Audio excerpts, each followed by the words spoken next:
bon pour le bénéf si c'est la panique. C'est bon pour le bénéf si c'est la famine. C'est bon pour le bénéf de ruiner l'Afrique. C'est bon pour le bénéf d'asservir l'Asie. Ouais, ce monde est cruel à souhait. Et bonjour tout le monde, bienvenue dans ce deuxième numéro de l'actualité économique. C'est de la merde, évidemment. Nous sommes le 18 septembre 2022 et aujourd'hui on va parler de la chaleur et du gaz. Bon alors, on va parler de la chaleur aujourd'hui, et oui, il a fait un peu chaud cet été, vous avez normalement bien transpiré des fesses évidemment, et donc on va en parler avec l'INSEE et Météo France. Alors encore l'INSEE bien sûr, tout simplement parce que j'ai des actions dans cette entreprise publique, et donc il me faut les rentabiliser avant qu'il n'y ait plus d'argent sur Terre. Concrètement, je vais vous parler d'un article qui a été coécrit par l'INSEE et Météo France, qui ont croisé leurs données. Cet article est une analyse de l'évolution de la chaleur sur le territoire français. Et pour partir de leur article, en fait, ils nous sortent une carte où ils vont comparer deux périodes différentes, la période de 1976 à 2005, à la période de 2021 à 2050. Et en fait, ce qu'ils comparent concrètement, c'est le nombre de journées anormalement chaudes et le nombre de nuits anormalement chaudes. Déjà, ce que nous dit cet article, c'est que la chaleur ne va pas impacter l'ensemble du territoire de la même manière. Vous allez avoir des zones qui vont être plus fortement impactées par l'augmentation de la chaleur générale dans le pays, là où d'autres zones vont être moins impactées. Les zones les plus impactées, c'est des zones qui sont en amont des massifs montagneux notamment, et les zones qui sont des plaines en général. A contrario, les zones proches du littoral français vont quant à elles être peu impactées par cette augmentation de chaleur. Et donc, vu que ces périodes de chaleur ne vont pas impacter l'ensemble du territoire de la même manière, l'INSEE et Météo France se sont posés alors la question de la relocalisation de certaines populations habitant sur le territoire français, notamment les populations les plus susceptibles de souffrir grandement face à la chaleur.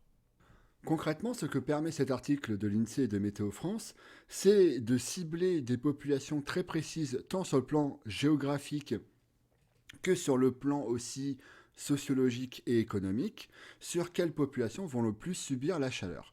Et en gros, ce que nous dit l'INSEE, c'est que face à la chaleur, on n'est pas tous et toutes égaux.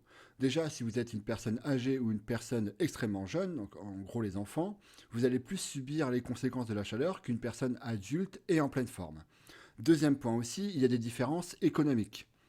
Un ménage modeste, il va avoir du mal à avoir un logement bien isolé. Et on sait parfaitement maintenant qu'une mauvaise isolation vous contraint à subir la chaleur beaucoup plus fortement que si vous habitez dans une maison plutôt bien isolée. Et donc là, vous voyez l'intérêt de cet article de l'INSEE de Météo France, c'est que ça nous permet de cibler des zones qui seront le plus impactées géographiquement par la chaleur et de cibler dans ces zones des populations qui vont être encore d'autant plus impactées par cette chaleur. Se pose alors la question de est-ce qu'il ne faudrait pas relocaliser certaines parties de la population ou est-ce qu'il ne faudrait pas investir encore plus dans ces zones qui vont être encore plus confrontées à une chaleur importante? Et là, du coup, l'INSEE laisse tout un tas de questions assez ouvertes. Autre point aussi que met en avant l'INSEE, c'est que ces fortes chaleurs qui impactent les territoires de manière disparate vont impacter automatiquement le système de production en France. Un des exemples de secteur productif français extrêmement important, qui est déjà impacté en fait par les variations de chaleur, c'est le tourisme. Ce que remarque l'INSEE, c'est que depuis 10 ans, l'augmentation du nombre de personnes qui font du camping dans le nord, à partir du nord de la Vendée, si vous voulez, augmente beaucoup plus fortement que l'augmentation des personnes qui font du camping dans les parties du sud de la France. Ce qui veut dire qu'il y a déjà une restructuration économique en fait dans le secteur touristique français. Il faut bien imaginer que ça marche aussi pour l'ensemble des industries, c'est-à-dire qu'on a bien vu aussi cet été que si il fait trop chaud, c'est compliqué de faire marcher correctement son activité économique. En d'autres termes, ce que montre cet article de l'INSEE et de Météo France, c'est que le réchauffement climatique n'est pas une histoire de seulement il fait chaud, mais c'est aussi une histoire un peu économique dans la gestion de l'ensemble des ressources sur le territoire. Parce que si on doit bouger des populations, automatiquement ça va faire bouger des activités économiques. Et de la même manière, si les gens changent leur comportement, notamment de consommateurs, par exemple vis-à-vis du tourisme, ça va automatiquement restructurer certaines régions du territoire français. Et donc, la question du réchauffement climatique, en plus d'être un problème de société, c'est aussi un gros problème économique que l'on doit tous et toutes s'en saisir dès maintenant. Pas demain, dès maintenant. Après, bien sûr, vous pouvez totalement vous dire, pas besoin de m'en saisir, on a les décideurs qui vont se charger de ces problèmes. Bien sûr, les décideurs. Ah, les décideurs, ouais. Allez, yes. Allez, allez. Les décideurs. Ça te va, les décideurs? Mais peut-être que Je les n'ai rien à décideurs branler savaient pas. qu'il y en ait 2 sur 100 millions, mais c'est eux qui décident. Ok, alors là, attention, geste technique, ne reproduisez pas ça chez vous, ceci est réalisé par un professionnel. Transition. Vu que les montées de chaleur sont dues au dérèglement climatique, que le dérèglement climatique est lié aux émissions de gaz à effet de serre en partie, et que l'émission de gaz à effet de serre est liée à l'utilisation et l'exploitation de certaines matières premières, telles que le gaz et l'ensemble des hydrocarbures, alors nous allons parler du gaz et notamment de comment le gaz est une variable importante pour expliquer l'apparition du conflit russo-ukrainien. Alors, pour parler de cette relation entre la Russie et l'Ukraine en fonction du gaz russe, je m'appuie sur 2 articles scientifiques, un publié en 2009 et un publié en 2020. Et on va essayer avec ces articles de comprendre la relation et l'évolution de la relation entre la Russie et l'Ukraine à partir de la question du gaz. Et seulement à partir de la question du gaz. Ce qui veut dire que je ne suis pas en train de vous raconter pourquoi il y a la guerre depuis mars entre ces deux pays. Je suis en train de mettre un effet de loupe sur la relation russo-ukrainienne vis-à-vis du gaz. Et cependant, les articles que je prends ici pour appui ont pour principale thèse de dire que la dégradation des relations entre la Russie et l'Ukraine vient en grande partie de la question du gaz. Et donc on va suivre un peu ces thèses, mais essayer aussi d'avoir un point de vue un peu critique vis-à-vis de ces thèses-là. Et toute cette histoire nous fait remonter en la sacro-sainte année de 2006. Et en fait, dès 2006, il y a un contentieux entre l'Ukraine et la Russie sur la distribution du gaz.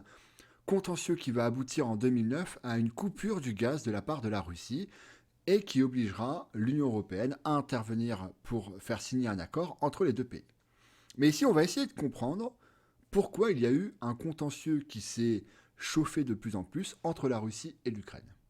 Donc déjà, ce qu'il faut bien comprendre, c'est qu'en 2006, il y a des premiers contentieux entre les deux pays. Ce contentieux est d'ordre principalement politique. Mais ça va chauffer, notamment à partir de 2008. La raison, elle en est très simple. C'est qu'en 2008, vous avez la fameuse crise des subprimes. Et pour rappel, sur cette chaîne, j'ai fait sans doute la meilleure vidéo de l'histoire de YouTube, évidemment, sur cette crise. Et donc, l'économie russe va se prendre cette crise de plein fouet, ce qui va la rendre très très fragilisée. Et l'entreprise aussi numéro 1 dans la production et la distribution du gaz en Russie, je nomme Gazprom, eh bien elle va aussi se prendre une claque assez sévère. Ce qui fait que l'ensemble de l'économie russe se retrouve en besoin de financement ici. Et ce qu'il faut savoir, c'est que le principal acheteur de gaz à la Russie et donc à Gazprom, c'est notamment l'Union européenne. Et sauf que pour distribuer le gaz à l'Union européenne, on doit passer par l'Ukraine. Donc c'est-à-dire qu'il y a beaucoup de pipelines en Ukraine qui servent à faire transiter le gaz de la Russie à l'Union européenne. Et du coup, ça veut dire aussi que l'Ukraine peut aussi plus ou moins contrôler le débit de gaz qui est transféré de la Russie à l'Union européenne. Et on va voir que c'est un enjeu majeur ici.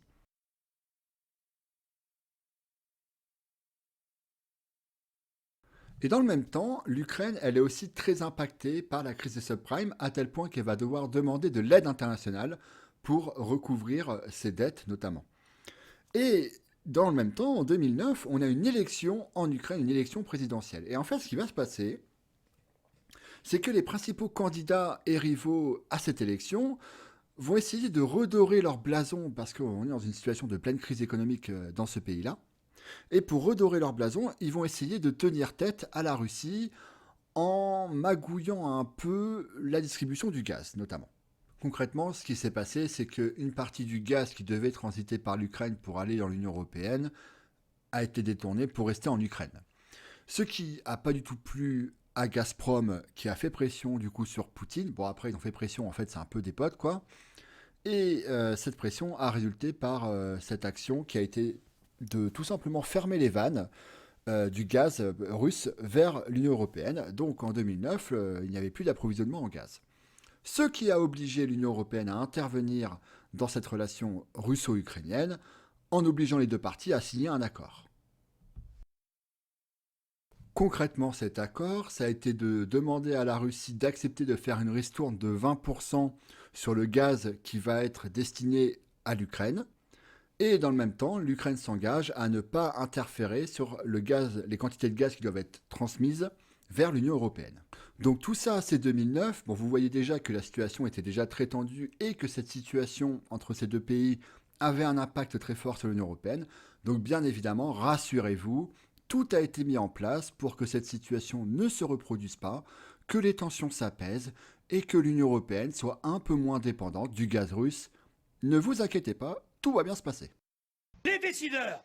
Cette va, les décideurs. Mais peut-être que Je les n'ai rien à décideurs branler savaient pas. qu'il y en ait 2 sur 100 Maintenant, millions. on va faire un saut dans le temps pour s'intéresser à la guerre de Crimée, parce que finalement, c'est cette guerre qui va un peu tout lancer, malheureusement. Et cette guerre de Crimée, il s'avère que il est fort probable qu'elle soit liée à cette question du gaz, justement. Concrètement, en 2014, une réserve importante de gaz est découverte en mer Noire, proche des côtes de la Crimée. Et d'après cet article, il se pourrait que si cette ressource de gaz est exploitée par l'Ukraine, cela rende l'Ukraine indépendante du gaz russe notamment. Or, le problème pour la Russie ici, il est sur 2 niveaux. Le premier niveau, c'est que l'Ukraine est en fait le premier consommateur de gaz russe.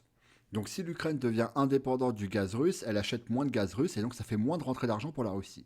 Deuxième point, c'est que si ces réserves sont telles qu'elles sont décrites, l'Ukraine va pouvoir exporter du gaz vers des pays tels que la Roumanie, la Hongrie et la Bulgarie, qui sont des pays qui en fait dépendent actuellement du gaz russe. En d'autres termes, ces réserves de gaz en mer Noire remettent directement en cause le monopole régional de la Russie vis-à-vis du gaz. Et donc, un des effets directs de l'annexion de la Crimée par la Russie, ça a été d'empêcher l'Ukraine d'exploiter ses réserves de gaz. Cependant, il faut savoir que l'Ukraine, du coup, dépend beaucoup d'aide internationale, et une partie des aides internationales a été là pour booster une entreprise de gaz ukrainienne qui s'appelle Naftogaz. Et en fait, Naftogaz s'est plutôt bien développé, et du coup, commence à plutôt bien exploiter le gaz qui se trouve en Ukraine, ce qui fait que l'Ukraine devient un concurrent direct sur la scène internationale dans la production, la distribution de gaz. Autrement dit, l'Ukraine, même s'il y a eu l'annexion de la Crimée, reste, selon les Russes, un problème en termes d'intérêt économique russe. Et alors, on refait un petit saut dans le temps pour arriver en 2017. En 2017, l'entreprise Naftogaz, donc qui produit et distribue du gaz en Ukraine, a décidé d'augmenter le prix du transit du gaz russe vers l'Union européenne, ce qui automatiquement va réduire la rente gazière russe. Et donc, la Russie va alors changer de stratégie. Elle va décider de construire des gazéoducs qui vont relier directement la Russie à l'Union européenne sans passer par l'Ukraine. Et donc tout ceci nous amène à juillet 2022, donc cet été, où en fait Gazprom, donc l'entreprise qui produit et distribue du gaz russe, a annoncé qu'ils allaient limiter fortement les livraisons de gaz vers l'Union européenne, ce qui va entraîner sur les marchés financiers une panique, et cette panique va entraîner une explosion des cours de l'électricité, entraînant potentiellement une augmentation très forte à venir du coût de l'électricité dans l'ensemble des pays de l'Union européenne. Et donc pour conclure, on voit bien ici dans cette actualité économique, épisode numéro 2, que finalement tout s'emboîte, c'est-à-dire la question du réchauffement climatique, la question de la gestion des matières premières, la question des conflits, et que finalement on peut gentiment conclure que dans son grand ensemble, l'actualité économique, c'est de la merde. Je suis sorti de mon terrier, se met la terreur chez les terriens. Ça t'a tout de suite attiré, violence et horreur, je sais que t'aimes bien. J'avance en sous-marin avec les miens, putain d'années. Bien loin d'avoir tout donné, va pas trop vite nous